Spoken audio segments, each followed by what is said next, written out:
Et bien évidemment, la question des attentats est venue nous reconfronter au réel de la mort.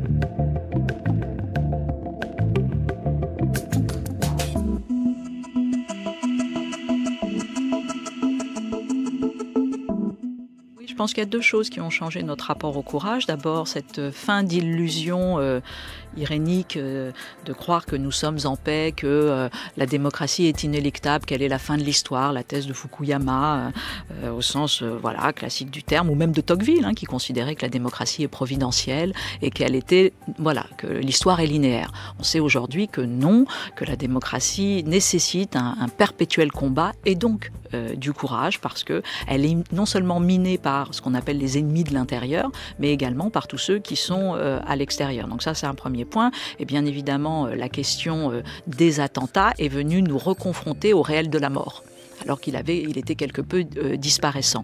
Et puis une autre manière qui nous a refait faire lien avec le courage, et de ce côté-ci, non pas le réel de la mort, mais le réel de la mort sociale, si je veux aller un peu dans cette métaphore-là, qui est celui de la confrontation avec la réification, c'est-à-dire le fait que le système économique nous donne le sentiment d'être remplaçable, interchangeable, de ne rien valoir, la rationalité économique qui nous chosifie, ça aussi, ça a donné pas mal de nouvelles vagues à une résistance qui s'est dit c'est pas possible. On défend aussi des valeurs dans le monde du travail. On ne peut pas simplement avoir le sentiment d'être l'ombre de nous-mêmes. Nous sommes en démocratie. Et là aussi, il y a eu donc toute une reconquête du courage, encore une fois, de façon plus régulatrice, c'est-à-dire dans la défense des droits, dans la défense journalière des droits.